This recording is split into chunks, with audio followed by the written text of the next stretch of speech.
Hey guys, subscribe for daily content, and if you're shopping for gear, make sure you check out the description for the newest items at some of the very best online retailers. There's also links for some of the items that I personally recommend. Thanks! What's going on YouTube? Metal Complex here, and today I've got another interesting knife review / knife overview to share with you guys. This is the Jim Skelton and Tuya knife Scaphoid folder. So this is based off Jim Skelton's Scaphoid fixed blade. And we have a production folding knife version of it. People forget sometimes about Tuya, and this and his Kaladin model, which, by the way, they're both available right now, as far as I know. I know that this is available, at least until they run out. I'll link them down in the description. You guys can check those out if you want to. It does help my channel when you use those links, but that's entirely up to you. Might as well finish the intro. Thanks to my patrons for supporting me, and please make sure to follow me on Instagram at metal_complex. So people forget about Tuya, and sometimes I do too, and then I handle something from Tuya, and I'm like, oh, geez, that's right. Tuya makes a super nice production knife. The overall fit and finish, the quality and execution of this knife is very, very good. We've got nice materials here, carbon fiber, contoured titanium. We have a compound ground, super aggro S90V Tanto blade. Everything just is beautifully executed here. So if you're not familiar with Tuya, this is not the first Tuya produced knife I've had on this channel. I certainly won't be the last, but they make some super duper nice stuff. So we're gonna go ahead and do the full review here, but let me get some specs on this knife real quick. The overall length is coming in at 8 inches. The blade length is coming in, if you measure it to the back of the frame, you could say 3.5, but realistically it's like 3.35. But your cutting edge, because of the curvature here, your cutting edge is all of 3.5 inches, for sure. Let's go ahead and do some size comparisons. Any scales you find in this section, any custom scales you see in this section, can be found down in the description under Original Goat and Others. Just off camera, I'm stopping everything from falling off of the table. By everything, I mean knives, which wouldn't be great because my feet are down there and I'm not wearing shoes or socks. So up against the 8010 and the AD20.5, you can see here, it's a full-size knife. It's not a massive knife, but it's definitely a full-size knife. Definitely bigger than the AD20.5. How about up against the, where are you at? You know what's funny is I lost my pair of 3. There we go. It's not funny at all. It's just me buying time while I find it. Spyderco PM2 and Spyderco Para 3, much closer to the size of the PM2, way more cutting edge because of how the PM2 set up. But there you go. Last but not least, let's put it up against the Benchmade Griptilian, or in this case, the Ritter Hogue and the Hogue Deca. It's a little longer than the Hogue Deca, but definitely a bigger knife. How's the action? I demonstrated that earlier. There is no double clutch, and access here is there's not an extra, like a deeper cutout here, but the scallops on either side, funny enough, just because of how they're scalloped, actually allow you to get in there and push it over without it being pinchy. Unfortunately, we've got a little bit of double clutch. Here's where the detent ball, it's not quite up on the face of the blade yet. Go a little bit further. Now it is, but that's where I'm at. So you have to be at the very back of this flipper tab in a very specific zone in order to get that to disengage and fall, meet your thumb, and not fall on your finger. You can do it, but it is a little double clutchy. I gotta be real there. The flipping action itself and the detent tuning is very good. It's very good. You can push button this if you want to. I think it's a little more comfortable to light switch it, but it is very, very well tuned. And the pivot action is extremely smooth and very controlled, which is what I like to see in a flipper. I don't like knives that are guillotine smooth. I also don't like knives that are so tight that I almost have to use 2 hands to close them. This is nice and smooth. The detent feels good. Everything feels very, very precision, right? The design, right, and the choice of placing things. People get this mixed up when people say, oh, it's executed perfectly, but then there's certain design elements. How can it be executed perfectly if there's design issues? Well, number one, a lot of the design issues are, of course, subjective. Depends on the individual's, particular, like what they're particular about. But when I say something is executed perfectly, most of you know, it means that for the shape that this takes, there are no manufacturing issues like hardware goofiness, right? Or edges not being knocked down, or like carbon fiber inlays not meeting up exactly with the machined pockets, right? Little things like that. Tuning, stuff like that, that can be controlled on a manufacturing level. It's all extremely good, right? So that's what I'm emphasizing there. Action is very good. There is a little bit of a double clutch though.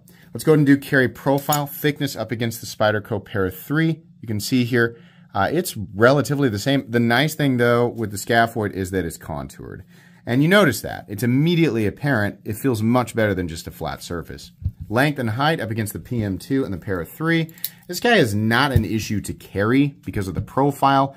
It's not very tall, even with the flipper tab. It is approaching the length of the PM2, but it carries much more like the Para 3 just for the overall object that's in your pocket. I wouldn't call it a heavy object. So we have no milling on the inside of the scales, but you have to remember there are large pockets in the titanium on the outside that have carbon fiber in them, which does reduce the weight versus just leaving all of this plain carbon fiber, which, man, I'm so happy he didn't. In his notes, it says he hates plain titanium lockside scale, like, and I agree with him. Like, when you do something cool on the front, it doesn't have to be exactly the same on the back, but don't just leave it titanium. Like, that just looks weird. This is, I'm glad that he does. He took the space, you're right. And you might be wondering, why didn't he put it in here? Well, that's tricky because this is the lock bar that's responsible for locking the blade out. So do you want to put a pocket in there? Do you want to, I don't know. I think that's probably why he left that bare, but I like that he did this. Didn't have to do that. He did it, and it looks great. Like, man, it's so seamless. Just barely feeling the transitions between titanium and carbon fiber. Really good. Really nice work there by Tuya, and nice design work, I think, by Jim. Anyways, materials, carbon fiber, titanium, and S90V. I think there's a couple of variations. Jim likes silver twill, which is like silver carbon fiber. And let me stress this. We don't see enough silver twill in the knife world. My Kaladin is in silver twill, and I love that knife. It's the only one I've got in silver twill. I really wish companies would do this more often. In fact, I think I'm going to start yelling it a lot and just doing what I usually do, just kicking and screaming and demanding until it's hit. But I don't know. I think it's such a nice looking material. I love the carbon fiber that he used here, and how, because of how it's contoured and it's not that flat, shiny, finished crap that we see on, you know, budget knives with carbon fiber. This looks really good. But I love that I'm 99% sure that we have an option for silver twill. I think that's really cool. But yeah, S90V on this, which we should take note of. We have a compound ground Tanto S90V blade. Not an inexpensive thing to do, for sure. So, weight on this knife. Sorry, moving at light speed, I know, right? The weight on the Scaphoid, 3.92 ounces, not bad. Under 4 ounces for a full titanium knife with carbon fiber inlays. Balance, slightly back from the pivot, but not something you're really going to notice too much. The whole thing just doesn't feel heavy, cumbersome, bulky, or anything like that. All right, let's go ahead and do a hardware check. I'm going to get out my tools. As per usual, my tools are very inexpensive and very recommendable. You can find them right down in the section of my description that talks about the tools I use on this channel. I can hear my wife walking around upstairs. Sorry about that. The pivot is going to be a T8. We have T6 hardware, which at first I was, well, you know, I want to complain. Jim, come on. T8, come on, man. I'm just kidding. I wish it was T8. It's not that big of a deal. I'll tell you why. The screws are apparently threaded into the titanium side, and then they just stop. So, yeah, it's T6, but the hardware is super minimal. I mean, if you're going to take this knife apart, it's literally the pivot and 2 screws. That's it. Now, there's no mounting position for left-handed carry, which is a bummer, but he did make disassembly very easy, which is something I like. So I'll take that, and it creates for a beautiful presentation side. Look at this. This is a very Jim Skelton-y thing to do. I remember, like, literally 13 or 14 years ago watching his videos, his tabletop stuff, and he would talk about how much it pissed him off that there would be stuff ruining the presentation side of the knife. Like, don't, you know, there's no reason for this or that. You don't have to print a big paragraph on there. The screw heads be in the wrong place. It doesn't bother me that much. You know, maybe it bothers me less than it bothered him. But, you know, having his knife display that and showcase, you know, a nice clean show side, so you get to look at the blade, you get to look at the scales, you get to appreciate, you know, what went into the knife without having to look at anything else. I do like that. And in this case, it's a benefit for disassembly. It's just 2 less screws, right? Sometimes much more. 2 less screws you have to worry about. So it just makes the whole thing less of a headache. And that's cool. Let's go ahead and measure blade stock thickness here. The blade stock thickness of this guy, come on now. Come on, you can do it. These calibers are just about to the end here. I'm just not realizing that this has had a sticker on it this whole time. For years. For years. These calipers have had this screen guard for years. I just now noticed it. Just time was like, this thing was like, just peeling off of it. All right, well, that's gone. Now we can all see it better. Okay, the blade stock thickness of the Scaphoid, 125 thousandths or so. That's fine. Time for the meat and potatoes. Let me tell you something that I think is kind of cool. We have the Tuya symbol up here. Jim Skelton has lasered in his logo in the relief cut, the Skelton Bladeworks logo, which is kind of cool. It's small enough, like there's detail enough in it. It's in an area that I don't think is bothersome. It's in a kind of a fun area, right? So I like that. He continued with the theme of really trying to showcase the knife and not trying to go hog wild with the branding. It says S90V on the flipper tab. This is all great. I have no issue with that. The blade is awesome. It is super aggressive. That is one of the points. This is one of those knives where I'm like, I got to remember that thing's pointy. Like, so let me tell a story real quick. Twice I have stupidly dropped it. Like I've been fidgeting with it here at my desk. And twice I have dropped the knife and the blade went straight down and it poked into my right leg, both times in the right leg. One of the knives had a tip that was more like this. And I was like, ouch, but okay. The other time it had a tip that was not quite this aggressive, but definitely more aggressive. And that thing went into my leg. I feel like maybe I'm being a baby about it, but maybe it would end like a 1/4 inch. That hurt. It stung. It sent like lightning through my, I was like, ah, you know, because I have stabbed myself on accident. This is like scary. Like I see this and I hear the same music that Brendan from Step Brothers heard when he looked, or it's not Brendan, it's the Step Brother. He looks at the drum set and that really intense music plays. When I look at this blade, I'm like, don't lean back and start playing with that in your office chair because you're going to drop it in your leg. That is an aggressive tip. Holy moly, look at this. It's a needle. Good Lord.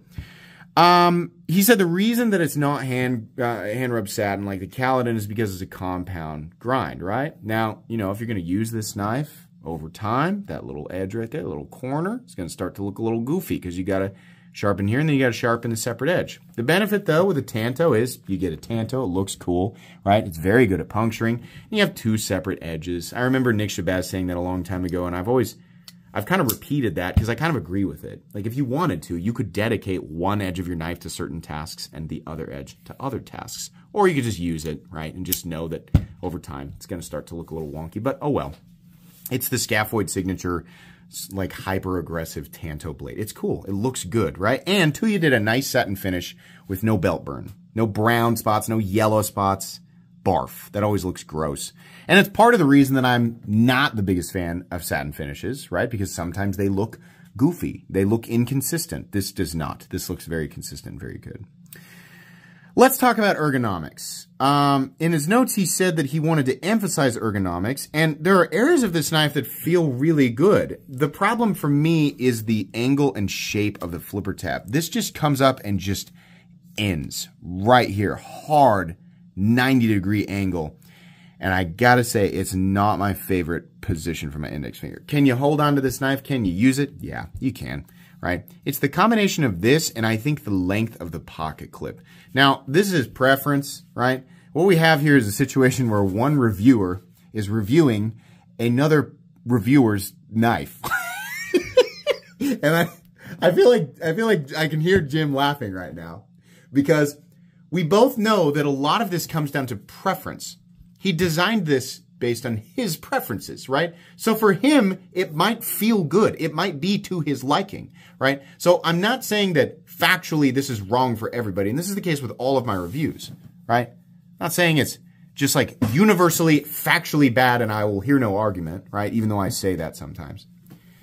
But I gotta be honest, you know, it's just not the most comfortable thing in the whole world to me. And I feel like a different shape of flipper tab probably would have worked out better.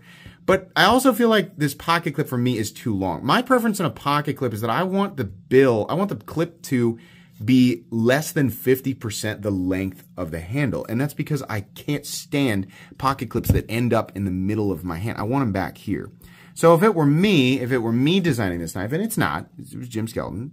If it were me, I would cut off about 25% of this pocket clip. And this is fine. This is rounded down enough, but I would just knock it back here a ways. The other thing that I would do is round this out more.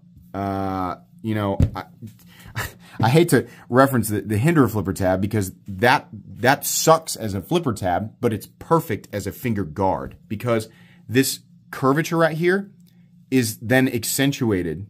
It just continues with the flipper tab, right? Just talking, I'll just get it out. Not for, you know, not for Jim, but for everybody else. If you're not familiar with it, sorry, I should have had this ready to go. Come on, I got a million of these. Here's one. Here's a Hinder flipper. Okay, so Jim's flipper, way better for flipping, way more comfortable. It just works way better, right? This flipper tab is terrible for flipping because look at this shape. This is a stupid shape to actually flip it. Now, it was designed more as a guard. You can see how the flipper sort of continues and the shape of the frame continues.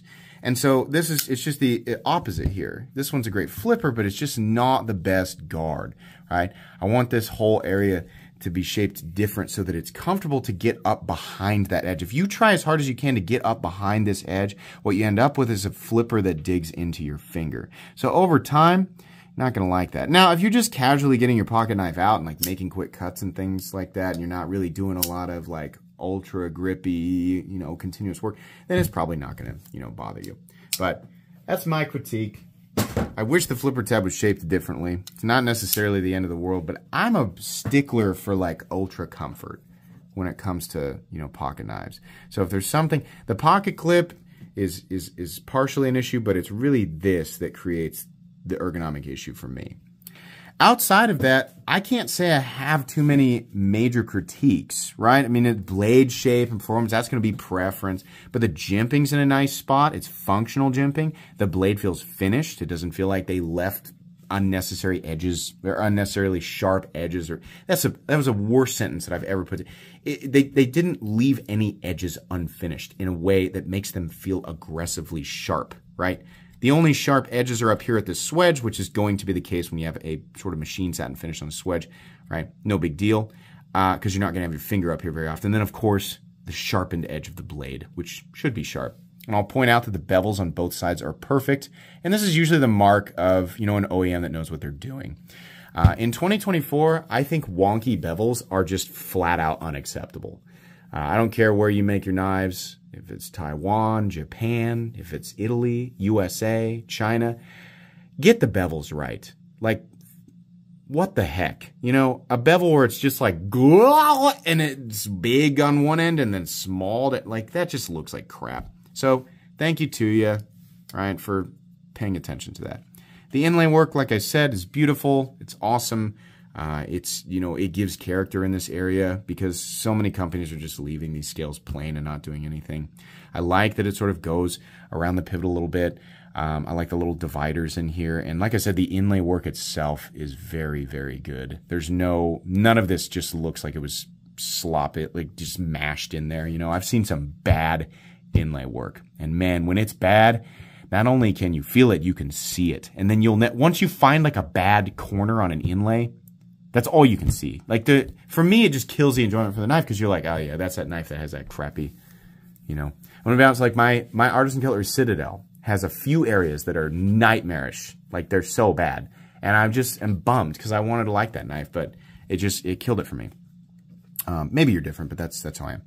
I will say there is one zone ergonomically that I find funny. Like it's very comfortable in an odd way. Normally this is an area of the knife that bothers me because it's shaped in a way where my pinky can't quite find a comfortable spot and I find it like slipping off the edge. But he's left a specific spot for the pinky here. You can see it's actually sort of crescent shaped. So your pinky actually has a spot to sit, which is funny to me that the back end of this knife is actually the most comfortable. And the front end towards the blade is the part that's not as comfortable. So that's funny, it's interesting, but it's worth pointing out, right? Edges are all nicely chamfered down. That's what we expect to see. He's done that. Jim knows he knows the drill, right? We got a backspacer, very simple backspacer, and he's got the subtle lanyard thing. And this is not, for me as a non-lanyard person, this is great because it's there, but I also it doesn't take away from any other part of the knife. I'm not going to use it, but it's there for people who want it. Now, the problem for people who do want it, it's super thin. So you're really going to have to mash. I don't know if you're going to get 550 through there. I mean, you might have to like take it off and then put the lanyard in and then like assemble it with the lanyard attached, which is, again, not difficult because it's just a couple of screws here, right? So, all right, maybe I'm being a little whiny. Pocket clip is mounted for not super deep carry, but also not shallow carry. This is fine. I think it's great, right? The top of the clip is contoured a little bit, and there's a nice rise underneath here. So in and out of the pocket, no problem. Smooth surfaces, very easy in the pocket, one-handed. Already kind of talked about the relief cut. We have a steel lock bar insert that doubles as the over travel stop. We have a stop pin located in its traditional spot with lots of shouldering. No blade play up, down, left, or right. Tuya is not known for making like a bad frame lock, right? Triple tap passes that test. Don't need to do more than that on this channel. Steel lock bar insert doubles the over travel stop. Sorry, I'm just going through my usual checklist. No blade play up, down, left, or right. No lock stick. There is double clutch. No pivot lash. Smooth and consistent in here. And the detent, while not super audible, it is the right strength, right? It's about medium, and that's what I like is that it does snap down and there's no detent lash, meaning it's not wiggling in the closed position, which people watch my channel, they're like, I never knew there were so many things about pocket knives to complain about. And I was completely and totally unbothered by them until I watched your channel, and then you pointed out all these things that can be, like, for example, pivot lash. Pivot lash is when you go at 90 degrees and you take the blade and go up and down, like this way and this way. And if you can feel it moving a little bit, it means that there's play, meaning that the hole in the blade was not machined perfectly to accept the pivot barrel, right? Is that a problem? Not usually, but it annoys me, right?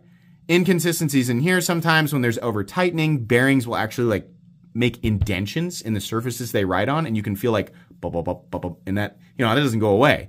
You know, detent, I like it to snap, and then I like to get back here on the flipper tab and go up and down. And can I feel the, you know, can I feel the blade moving up and down? Is the detent ball not quite big enough for the hole that it's supposed to go into? Little things like that bother me. So if you didn't know about those things, now you can go check all of your knives and see which ones piss you off the most. I'm sorry. That's what happens when you handle this many knives, right? All right. Anyways, verdict here. This is a very Jim Skelton-y knife, and it is made the same way with the same quality as the Kaladin. Personally, I like the Kaladin a lot more. I like the ergonomics of that knife much more, right? But there's no reason that, you know, if you like this knife, this is built with the same level of quality. It has the same, you know, sort of personality, right? It's a folding version of the Scaphoid. If you're a big fan of compound tantos, especially ones that are hyper aggressive, you'll really like this. The overall manufacturing quality of this knife is very, very good. The only letdowns are the length of the pocket clip, and this is just for me, and I think the index finger position in this grip, right? You could choke up a little bit here, and I guess that kind of is a little bit better, but I want to be able to hold it here, and I don't want that flipper tab digging. It's just that 90-degree angle. I want that digging into my index finger. Price on this knife is $299, I think, base. I don't think he has a less expensive version of that. It is S90V. It is a compound tanto. We have contoured titanium scales with nice carbon fiber inlays. We have a milled pocket clip, and we have a full titanium backspacer. There are companies out there who are manufacturing titanium and S90V knives, and they cost a little bit less. Personally, I think a lot of those are a lot more plain. But then again, this is a little bit on the more expensive side. I don't know. I think I would have liked to see it like a little, not $250. I don't think you would have been able to do it, right? There's a lot going on here. I guess I would have liked it, like $275. I think would have been great. $299 doesn't really bother me. It's not really that big of a deal, right? If I'm just being honest, the price just felt slightly high, but it's still a very, very good knife, and we're still using extremely nice materials. And again, I mean, it's the final product is really cool. So you can buy these right now. If you like how this looks and you think you can get over this ergonomic hump, right, or at least the way that I pointed it out, then yeah, pick it up because you're really going to like it.